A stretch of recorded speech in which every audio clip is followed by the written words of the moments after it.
पाकिस्तान के अंदर अगर हम बात करें, ट्विटर एक्स तकरीबन 12 से 17 दिन हो गए हैं, ये अभी तक फंक्शनल नहीं है। वीपीएन पूरे कौम लगा रही है, इसको इस्तेमाल कर रही है। वीपीएन के इस्तेमाल से जो पूरा रिपल इफेक्ट आता है, उससे आईटी इंडस्ट्री अफेक्ट होती है और पाकिस्तान की जो आईटी का जरिए मुबादला है उसमें कमी होती है। ये बड़ा बेसिक मैथ है जो इस वक्त पाकिस्तान गुज़श्ता 1.5-2 साल से जो ये डिसरप्शन आती है उसके नतीजे में ये फेस कर रहा है। अब नौजवानों की जो अक्सरियत है, आपको पता है, झूठे प्रोपोगेंडे से मुतासिर होकर इदारों के खिलाफ फर्जिया चलाई तक करती है और इसे कोई गर्ज नहीं होती कि इससे कौमी सलामती पर कोई जरब पड़ेगी, मुल्क का इमेज इससे खराब होगा। कोई भी खबर उनकी या गवर्नमेंट की मर्जी के बगैर सोशल मीडिया पे नहीं आ सके। पाकिस्तान में एक दफा फिर हुकूमत ने अपनी नाकामी का गुस्सा इंटरनेट और सोशल मीडिया साइट्स पर निकाला है। अब पाकिस्तान तहरीक इंसाफ की जानिब से पार्टी चेयरमैन इमरान खान की गिरफ्तारी पर किए जाने वाले एहतजाज को रोकने के लिए पाकिस्तान टेलीकम्युनिकेशन अथॉरिटी ने इंटरनेट की बंदिश के साथ फेसबुक, ट्विटर, टिकटॉक, यूट्यूब और दीगर सोशल मीडिया प्लेटफॉर्म्स तक रसाई को रोक दिया है। ये लोग सिर्फ लाइक और व्यूज के चक्कर में हर चीज को बगैर सोचे समझे शेयर करते हैं, शेयर का बटन दबा देते हैं, जी बस हो गया, आपने तहकीक ही नहीं की। पाकिस्तान में सोशल मीडिया साइट्स को बंद कर दिया।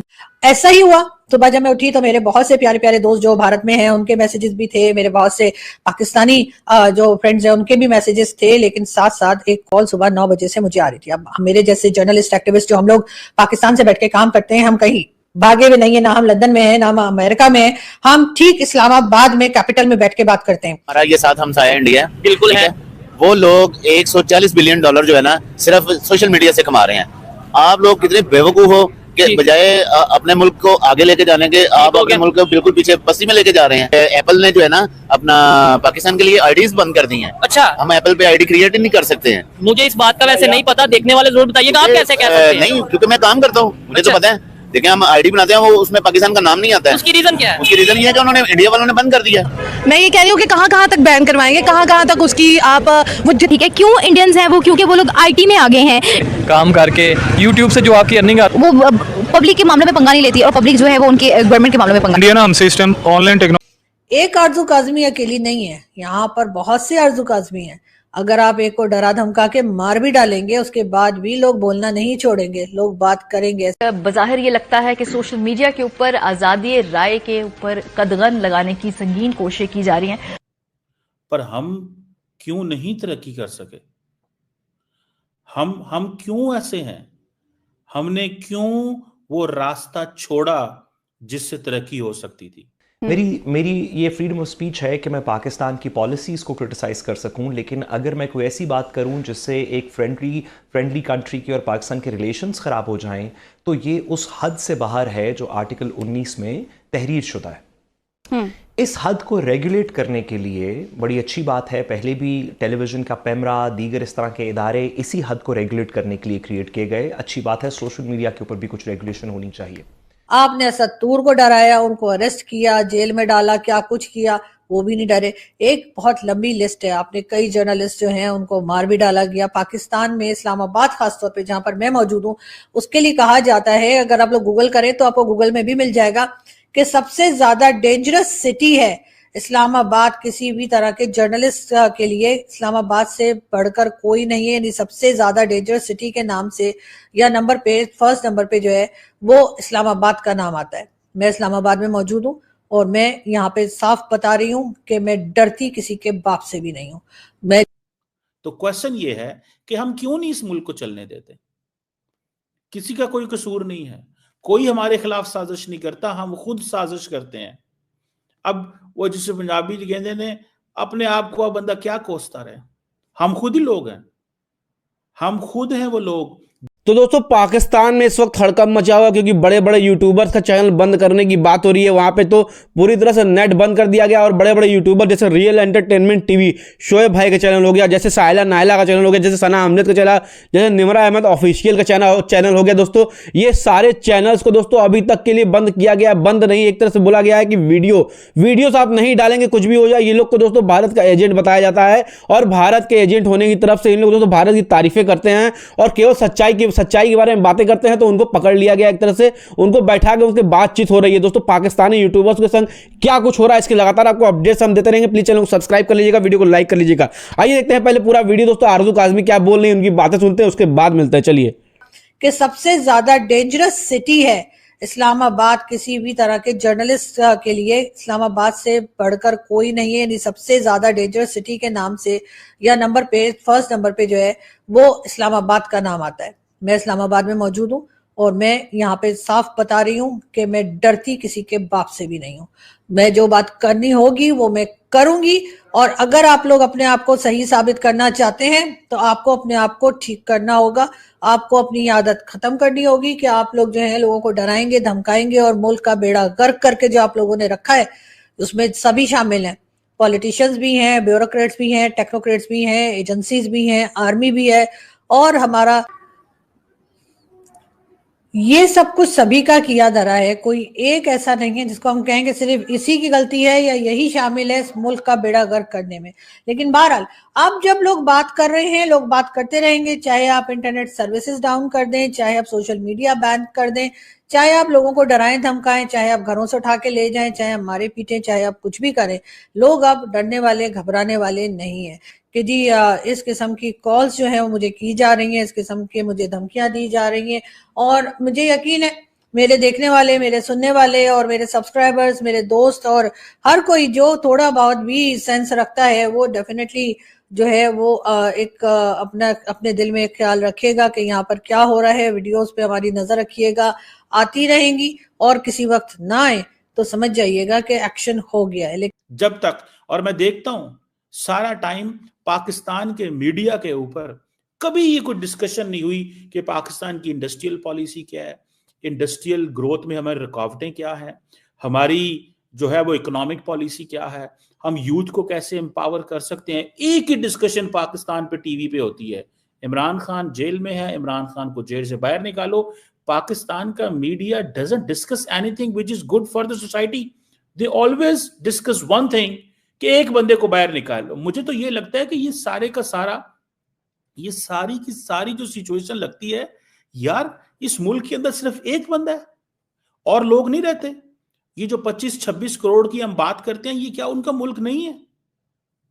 और हम आज क्यों पीछे हैं? हमने ऐसे बड़े 5 साल मंसूबे बनाए हैं, क्यों हम पीछे हैं? बिकॉज हम डिलीवरी नहीं करने देते।